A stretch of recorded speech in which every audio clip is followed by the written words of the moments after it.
Қостанай облысы, Торғай өңірі, Арқалық.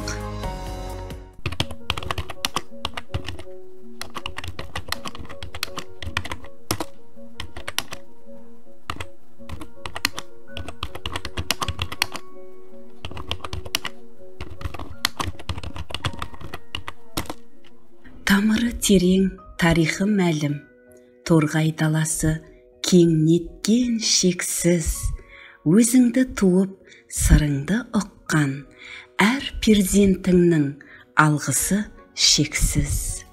Елена Цвентух. Кітаптың атауының «Ауылым алтын бесігім» деп аталуы кездейсоқтық емес. Сонау 2009 жылы дәл осы жобаның атауы ретінде таңдалған болатын. Содан бері міне 12 жыл бойына осы атау табысты да танымал болып үлгерді.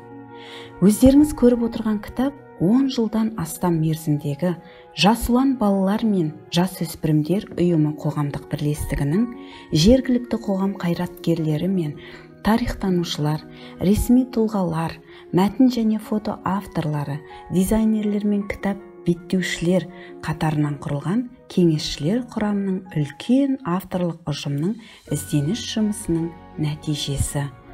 Бұл басылымның ерекшелігі оны құруға Instagram платформасында жарияланған сырттай интернет байқаудың белсенді қатысушылары қатыса алғандығында.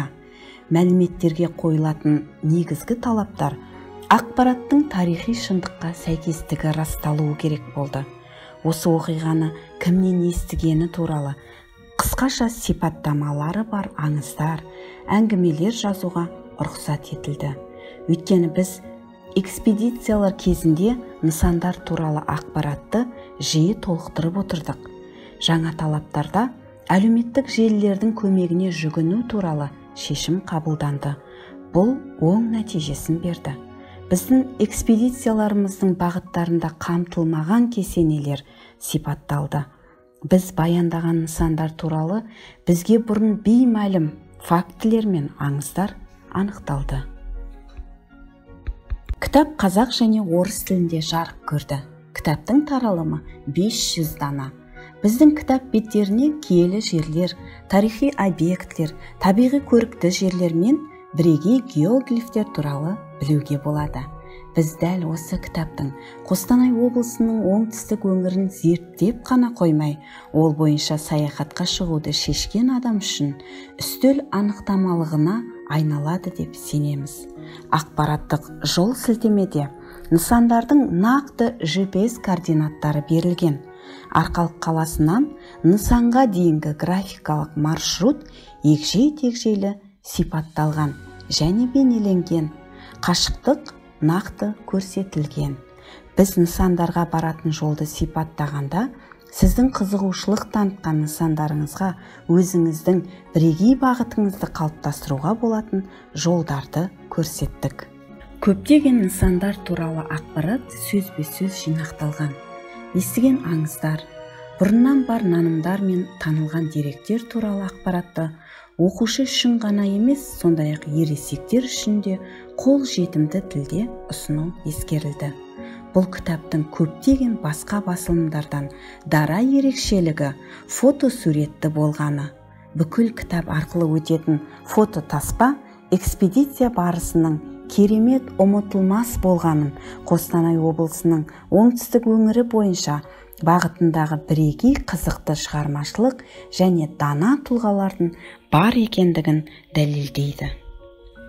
Осы кітапты жасаған авторлық ұжым Елена Цвентух, «Ауылым алтын бесігім» жобасының жетекшісі, Жас ұлан қалалық балалар мен жасөспірімдер ұйымы қоғамдық бірлестігінің президенті, редактор, Шөптібай Байдельдин, «Ауылым алтын бесігім» жобасының кеңесшісі, Арыстан Айтмағамбетов, «Ауылым алтын бесігім» жобасының қатысушысы, мәтіннің авторы, Дархан Ермағамбетов, мәтінді қазақ тіліне аударған, Әсел Оразалина, «Ауылым алтын бесігім» жобасының қатысушысы, бағыттарды құрастырушы, Игорь Роговой, «Ауылым алтын бесігім» жобасының қатысушысы, фотограф, көркем редактор, Қамбатша Бектұрсынова, техникалық дизайнер.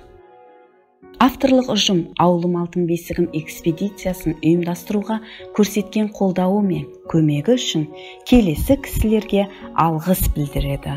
Арқалық қаласы әкімдігіне және жеке әкімдерге Теміржан Төлеубайұлы Төлеубаевқа, Берік Әбдіғалиұлына, Ғазиз Ерболатұлы Бекмұхамбетовке, Амантай Кәкімбекұлы Балғаринге, Эльдар Қонысбайұлы Күзембаевқа, Қайрат Тынымбайұлы Абишевке, Қостанай облысы әкімдігінің ішкі саясат басқармасына, Қостанай облысы әкімдігінің білім басқармасына, Арқалық қаласы әкімдігінің ішкі саясат бөліміне, Арқалық қаласы әкімдігінің білім бөліміне біздің ерекше ризашылығымыз.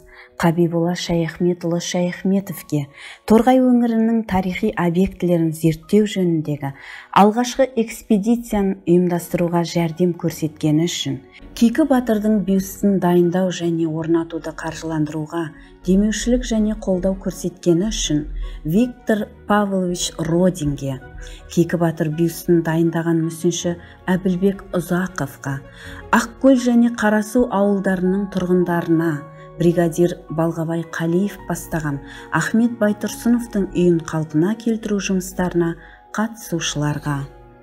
Жобаны іске асыру барысында ақпараттық кеңестік қолдау көрсеткені үшін Әубәкір Қылышбаевқа, Сейіт Кенжахметұлына, Өрекен Алматұлына, Жұмағали Сүлейменұлына.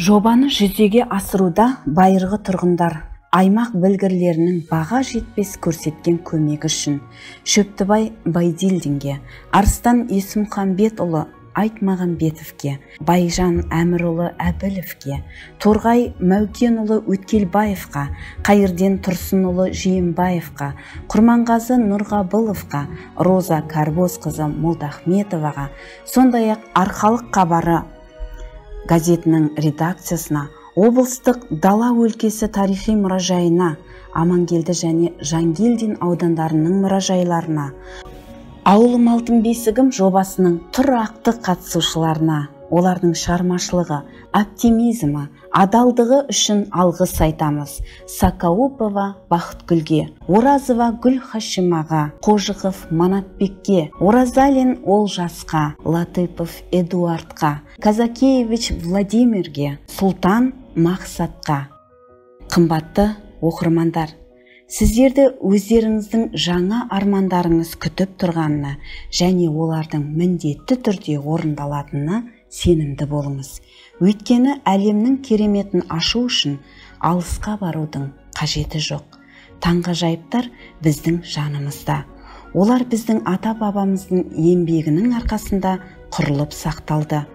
Бізге тек оларды танып, әрқайсысына ұқыпты қарауды, өткеннің мұрасын бағалап, құндылықтарымызды бағалай білуді үйрену керек. Өйткені өткенсіз болашақ жоқ.